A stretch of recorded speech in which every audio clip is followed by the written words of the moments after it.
Entrevista com o desembargador Alcides da Fonseca Neto, presidente do Fórum Permanente de Segurança Pública da Escola da Magistratura do Estado do Rio de Janeiro, EMERJ. A Escola da Magistratura do Estado do Rio de Janeiro inaugurou em 31 de julho de 2015 o Fórum Permanente de Segurança Pública, promovendo a palestra Violência Urbana, Polícia e Justiça, o que a sociedade pode esperar. Vossa Excelência poderia comentar como surgiu a ideia de criar o Fórum sobre Segurança Pública? Bom, obrigado a vocês pela ideia de me terem trazido aqui para falar sobre o assunto. A Escola da Magistratura resolveu criar esse fórum para discutir esse assunto que hoje, sem dúvida alguma, é um dos mais importantes que nós temos para tratar no Brasil, sem dúvida alguma. Se nós tivermos que perguntar para as pessoas do povo quais são os cinco assuntos, os 5 temas mais importantes do Brasil, com certeza a segurança pública estará entre os 5 assuntos mais importantes no Brasil. Por uma razão muito simples, nós não temos segurança pública, então é um dos assuntos mais importantes que nós precisamos tratar. E a Escola da Magistratura, dentro de sua vocação para tratar dos assuntos que realmente importam à sociedade e não só à própria magistratura, resolveu criar esse fórum, porque o nosso objetivo não é cuidar de assuntos que importem e interessem apenas aos magistrados. O nosso objetivo foi buscar um fórum que pudesse tratar desse assunto, mas voltado para a sociedade. Voltado, claro, para os juízes, para os magistrados de modo geral, para a magistratura, para o Poder Judiciário, mas também para a sociedade organizada. Porque se nós não trouxermos a sociedade para essa discussão, não adianta. Nós vamos ficar discutindo aqui com iniciados, vamos ficar discutindo aqui com especialistas e nós não vamos chegar a nenhum tipo de conclusão. Nós temos que trazer as pessoas de fora para dentro da escola, para aqui dentro podermos efetivamente discutir os assuntos que interessam muito mais a eles que estão lá fora do que a nós, ou pelo menos tanto a eles quanto a nós que estamos aqui dentro. Então o objetivo foi esse. E houve também um outro objetivo muito importante, que foi tratar a segurança pública, e hoje quem vê os nossos cartazes percebe isso, que foi tratar a segurança pública como bem fundamental. Por quê? Porque quem abre a Constituição da República e lê lá o seu artigo 5º, percebe que segurança pública é um bem jurídico fundamental, tanto quanto a vida, tanto quanto a propriedade, tanto quanto o patrimônio. Por quê? Porque se nós não tivermos segurança pública, nós não teremos vida, nós não teremos patrimônio, nós não teremos incolumidade física, psíquica, nós não teremos nada. Por isso é que eu costumo dizer até que a segurança pública ela é o pressuposto dos outros bens jurídicos fundamentais. Dentro desse pressuposto, portanto, é que resolvemos estudar a segurança pública, partindo da ideia de que ela é um bem jurídico fundamental e tinha que ser estudado, portanto, dentro de um contexto constitucional. E, portanto, dentro desse contexto, ela tinha que ser estudada interagindo com outras matérias, interagindo com o direito penal, interagindo com o processo penal, interagindo com a criminologia, interagindo com várias outras matérias, porque ela tem, na verdade, a segurança pública, assento constitucional. Como funciona a relação entre justiça e polícia no que diz respeito à segurança pública? Funciona muito mal. Eu diria para você que, infelizmente, funciona muito mal. Sempre funcionou muito mal e nada foi feito muito relevante para que essa relação melhorasse. Todo mundo já ouviu a famosa frase, que é um mito, de que a polícia prende e a justiça solta. Todo mundo já ouviu essa frase, que é um mito, uma falácia, não é verdade. É claro que a polícia prende e a justiça solta. Por quê? Porque a polícia prende baseada em indícios e depois caberá à justiça eventualmente soltar, levando em conta até mesmo a legalidade da prisão ou então a necessidade dessa prisão. Então é por isso que muitas vezes a polícia vai prender e o juiz vai ter que soltar. Ou porque a prisão é ilegal, ou porque a prisão não é necessária, porque a prisão preventiva, no caso, ela não é necessária. Então, esse é o primeiro ponto. Agora, recentemente, muitos outros aspectos têm surgido de problemas entre a polícia e a justiça. Eu poderia citar a questão das audiências de custódia. Qual foi o objetivo das audiências de custódia? Na sua criação pelo CNJ junto com o Supremo Tribunal Federal. Foi o desencarceramento.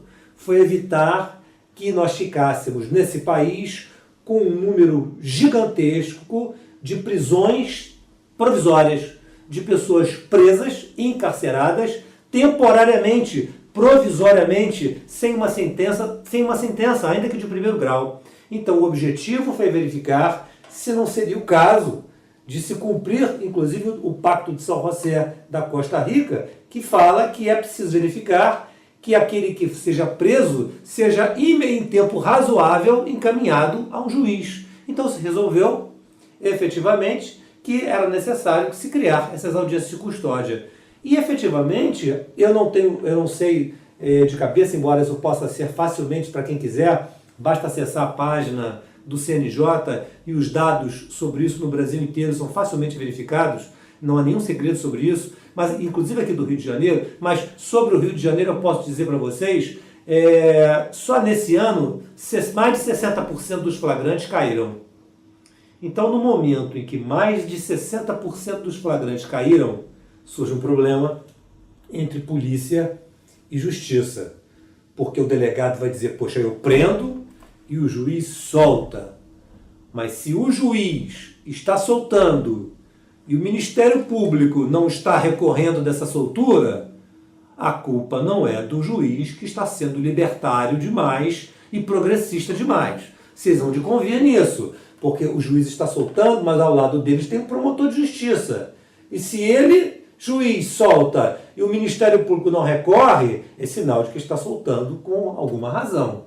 Porque se não estivesse soltando com alguma razão, o Ministério Público deveria recorrer. Pelo menos é isso que se espera do órgão que está ali ao lado dele com a função justamente de parte e de fiscal e de defesa da sociedade. Então esse é um outro ponto de atrito muito grande. Agora, se você me perguntar, seria possível melhorar essa relação? Seria. Seria muito possível. Como? Eu acho que criando uma série de convênios para facilitar e melhorar essas relações. Mas eu também não vou aqui me atrever a dar muitas, digamos assim, soluções para esse problema, até porque eu acho que eu não tenho que pensar isso sozinho. Eu apenas gostaria de propor que as pessoas, que digamos assim, que os gestores dos poderes sentassem para conversar, porque eu acho que como está, não está bom. Então eu acho que é possível e mais do que isso, é necessário que se sente para conversar, porque afinal de contas, e no final das contas, nós estamos aqui para servir ao povo. É para isso que nós estamos aqui. Qual seria o papel do Poder Judiciário mediante a questão da violência urbana? O papel do Poder Judiciário, ele é um papel complementar. Por que eu digo complementar? Porque, em primeiro lugar, o Poder Judiciário não é responsável pela segurança pública. Por que eu digo isso? Quando eu era professor, eu ainda sou professor da Escola da Magistratura, mas eu não dou mais aula como eu dava antigamente, com a frequência com que eu dava antigamente. No passado, eu dizia em sala de aula, juiz não é responsável pela segurança pública. E eu não tinha ideia de como as minhas palavras poderiam chegar longe. E numa dessas vezes, as minhas palavras chegaram no corregedor de justiça, que era extremamente reacionário, conservador e defendia a pena de morte, e foi dizer para mim, numa determinada oportunidade, que não ia votar em mim na minha promoção porque eu dizia que juiz não era responsável pela segurança pública, e ele achava que sim, que não era. E eu vou continuar dizendo que juiz, em princípio, não é responsável pela segurança pública, em princípio. Por quê? Quais são os órgãos responsáveis pela segurança pública? As polícias, Polícia Civil, Polícia Militar, Polícia Rodoviária. Essas são as polícias todas, são os órgãos responsáveis pela segurança pública. Além disso, o Ministério Público. Esses são os órgãos incumbidos da segurança pública. O Poder Judiciário não, porque incumbe ao Poder Judiciário justamente a tutela dos direitos e das garantias fundamentais do homem, os direitos e garantias individuais e coletivos. Porque se nós não tivermos um órgão ou um poder que freie o poder punitivo do Estado, nós vamos chegar e vamos para uma ditadura. Se nós deixarmos que também o poder punitivo seja total, que ele não tenha nenhum tipo de fiscalização, nós vamos caminhar totalmente para uma ditadura. Então é preciso que exista alguém que controle o poder punitivo do Estado e que limite o poder punitivo do Estado. E quem é que limita numa democracia? Numa democracia, quem é que limita o poder punitivo do Estado? O Poder Judiciário. Agora, isso por um lado. Agora, por outro, indiscutivelmente, que o Poder Judiciário sim exerce um papel importante na segurança pública. Porque eu disse lá atrás, ora, a segurança pública é um bem fundamental que pressupõe os outros. Se a segurança pública é um bem fundamental que pressupõe os outros, essa segurança pública também significa cuidar dos direitos e garantias fundamentais. Então, no final das contas, estamos todos, como se diz e hoje em dia, estamos todos juntos e misturados. Porque nós também temos o papel de, embora nós sejamos os guardiões dos direitos e garantias fundamentais, nós também temos que ser os guardiões da legalidade. E legalidade, do que está sendo da legalidade no tocante à segurança pública também. A gente, no final das contas, tem que garantir o trabalho da polícia. A gente tem que estar pronto, por exemplo, eu vou citar aqui, se a polícia vai fazer um grande trabalho, fez uma grande investigação e vai fazer um grande trabalho, vamos, para nós ficarmos aqui e temos aqui um exemplo moderno. Lava Jato, Operação Lava Jato. A Polícia Federal e o Ministério Público fizeram uma investigação e precisam fazer uma busca e apreensão. Quem é que vai dar o mandado de busca e apreensão? Quem é que tem que se preocupar em dar o mandado de busca e apreensão? É o Poder Judiciário, é o juiz. Então quem é que está presente ali para dar o mandado de busca e apreensão?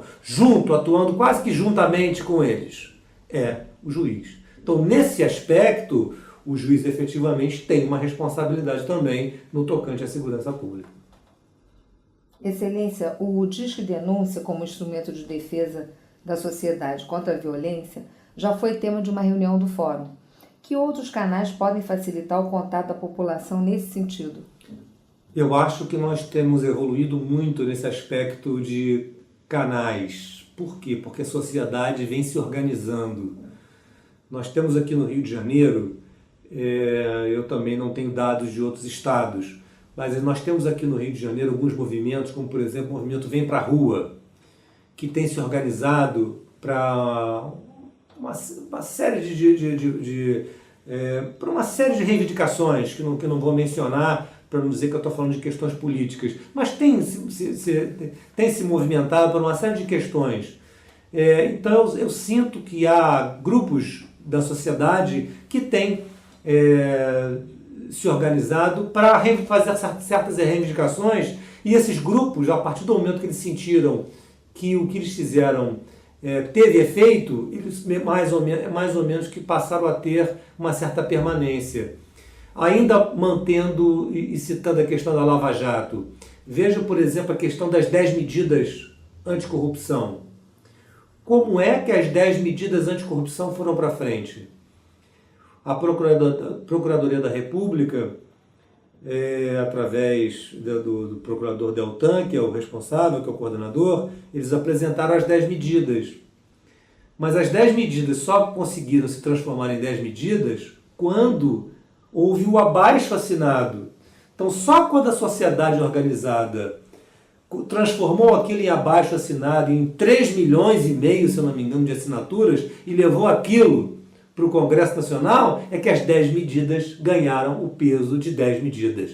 Então, o que foi aquilo, senão um movimento social importantíssimo no país? Eu acho que é o maior exemplo que nós temos de movimento social no Brasil nos últimos tempos. Como são escolhidos os temas e os palestrantes para as reuniões do Fórum e que assuntos estão previstos para as próximas reuniões? Olha, como os assuntos são escolhidos, nós não temos assim... eu não gosto muito de ter uma pauta prévia muito grande. Por quê? Porque eu prefiro deixar que vá fluindo um pouco as ideias e as nossas sensibilidades quanto ao momento que a gente está vivendo. Porque, você veja, há pouco tempo nós fizemos uma palestra que foi sobre a Previdência. Aí você vai me perguntar assim, o que Previdência tem a ver com segurança pública? Diretamente nada, né? Só que tem uma questão que é a seguinte, nenhum fórum da Escola da Magistratura tem alguma coisa a ver diretamente com Previdência. Mas, por outro lado, existe algum assunto nesse país, hoje, mais importante do que a Previdência, do que a discussão sobre a Previdência? Eu acredito que não exista. Então, o que eu fiz? Eu trouxe o deputado Alessandro Molon, trouxe os maiores especialistas em Previdência, trouxe o representante dos auditores federais para discutir se a reforma da Previdência era uma farsa ou não. E chegamos à conclusão de que a reforma da Previdência é uma farsa. Ela só existe porque interessa aos bancos. Interessa aos bancos vender plano de saúde privado. O Meirelles, por exemplo, o ministro Meirelles, eu posso falar o que eu quiser, eu sou censurado aqui, ou eu posso ficar à vontade para falar? Posso ficar à vontade? O ministro Meirelles, por exemplo, ele é dono do banco original. Eu não sei se é algo que todos saibam. Então a pergunta que eu gosto de repetir é a seguinte, quantos planos de previdência privada o ministro tem para oferecer à população, né? Na qualidade de ministro da Economia? Ou seja, quem está muito interessado com a Previdência são eles que estão querendo vender e estão querendo acabar com a nossa Previdência. Eu sou desembargador, eu sou professor, estou com a minha vida tranquila, mas as minhas filhas não estão. Eu tenho 4 filhas. E os meus netos? E os meus amigos? E os meus irmãos? Porque eu acredito em Cristo. E os meus irmãos? Eu não vivo sozinho. Como é que vão ficar os meus irmãos? Quem é que vai conseguir se aposentar com 65 anos? Quando se fala em aposentadoria aos 65 anos, é preciso fazer uma verificação que seja uma verificação quase que bairro por bairro, porque a miséria nesse país é tanta que é preciso fazer uma verificação bairro por bairro. Dependendo do bairro, dependendo da região, a idade média de vida cai. Dependendo do local em que se viva, do bairro em que se viva, a idade cai para 60, para 55 anos. Ou seja, o que está se fazendo é um grande engodo com os pobres, porque os pobres não vão mais se aposentar. É isso que vai acontecer. Então você veja, eu de repente fiquei tão revoltado com essa situação toda que eu, com a autorização do diretor da escola, que estava presente inclusive no evento, resolvemos fazer um trabalho envolvendo a Previdência, e fizemos. A par disso, nós temos também resolvido, e esse tem sido o principal foco dos nossos encontros, nós não temos mais discutido segurança pública do ponto de vista de polícia. Já tem muita gente fazendo esse trabalho não nos interessa, porque já tem muita gente fazendo. Nós temos procurado fazer um outro tipo de trabalho. No último trabalho, por exemplo, nós encaramos a segurança pública levando em conta o medo. O que é isso? Até que ponto o medo interfere na segurança pública?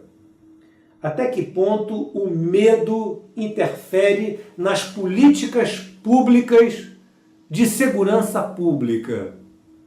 Isso pode parecer desimportante, mas não é nada desimportante. Ao contrário, extremamente importante. Eu estava, inclusive, citando um caso que aconteceu comigo.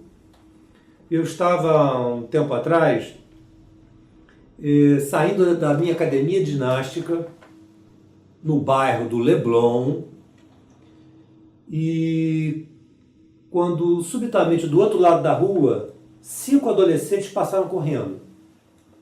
Adolescentes de 12 anos de idade, no máximo.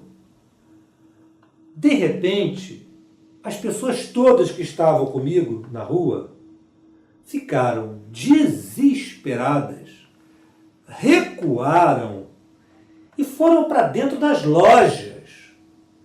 E aquelas que não foram para dentro das lojas começaram a gritar: cadê a polícia? Onde está a polícia? Está vendo? É por isso que essas coisas acontecem. Cadê a polícia? Que coisas acontecem? O que estava acontecendo? Eram 5 crianças, adolescentes, correndo, assim como eu. Cansei de correr quando tinha a mesma idade. Qual o nome disso? Medo. Desespero. Transportem uma situação como essa para um lugar que não fosse exatamente o Leblon, mas fosse um pouco mais distante. O que poderia ter acontecido com esses garotos? Davam um tiro e morria.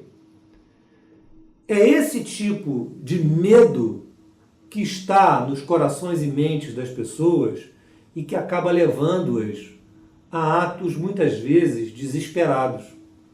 Então, esse tipo de situação influi na hora em que o secretário de segurança está lá tomando as suas decisões e resolvendo o que ele vai fazer em termos de segurança para o local A, B, C ou D.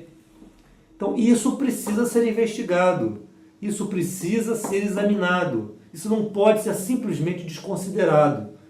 Até porque esse problema de medo, esse medo com o tempo, ele naturalmente se transforma em violência. Ele não tem como não se transformar em violência. Isso aí está mais do que provado. E não está provado de hoje, não. É de muito tempo. Então é por isso que, por exemplo, esse último fórum nosso foi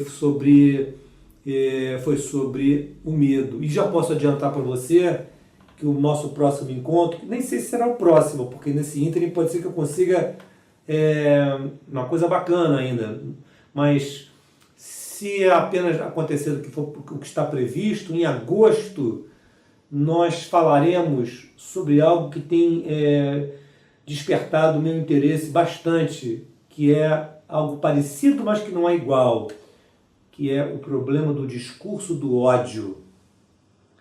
O discurso do ódio, esse discurso do ódio que a gente vai começar a tratar falando do fascismo, falando do nazismo, começando lá de trás e vindo de lá de trás para cá, e aí falando de preconceito, e aí quando a gente fala de preconceito a gente fala de racismo, e quando fala de preconceito, é preconceito contra o negro, preconceito contra LGBT, preconceito contra qualquer tipo preconceito de gênero e por aí vai. E nós vamos abordar como é que esse discurso do ódio vem sendo ultimamente utilizado politicamente. Porque isso não acontece só lá fora não, gente.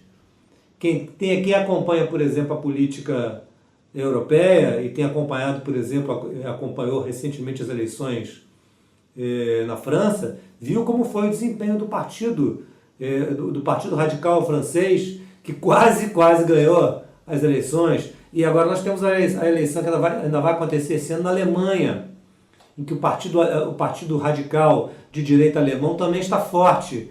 Mas nós também temos os nossos radicais de direita aqui no Brasil, que estão se utilizando de um discurso do ódio para obter as suas vantagens pessoais. E é esse tipo de discurso de ódio que nós queremos desvendar para tentar impedir que essas pessoas obtenham vantagens pessoais. Que contribuição para melhorar os índices de criminalidade o Fórum Permanente de Segurança Pública tem apontado ou como ainda pode contribuir para a diminuição da violência urbana? Eu vou ser muito sincero com você. Quando eu vi que tinha essa pergunta aí, eu pensei bem se eu iria ser bem sincero e resolvi que eu ia ser bem sincero. Eu não posso ter a pretensão, nesse momento, de dizer que estou contribuindo para a redução de qualquer tipo de índice de violência, porque não estou. E eu acho que o nosso trabalho, nesse momento, pelo menos por enquanto, é o de fazer reflexões sobre o problema da segurança pública e o da violência. Eu me propus a tarefa de, daqui a algum tempo, talvez fazer algumas conclusões e fazer algumas propostas. Mas eu não acho que eu tenha ainda tido tempo suficiente para fazer tais propostas. Eu acho que eu ainda estou na fase de reflexões. O meu fórum, como você bem disse no início, ele começou no dia 31 de julho de 2015, então ele não tem nem 2 anos ainda. Eu prefiro esperar um pouquinho mais antes de sair tirando conclusões e fazendo propostas. Fazer proposta é uma coisa muito fácil, eu sento, escrevo e apresento, mas eu não quero ser irresponsável a esse ponto, eu prefiro fazer com calma. Vossa Excelência, gostaria de acrescentar alguma coisa sobre o tema? Não gostaria, apenas agradecer a vocês todos, ao IMB, pela possibilidade de estar aqui, e dizer que estou sempre à disposição, sempre que for chamado estarei aqui. Muito obrigado. Muito obrigada. O IMB agradece.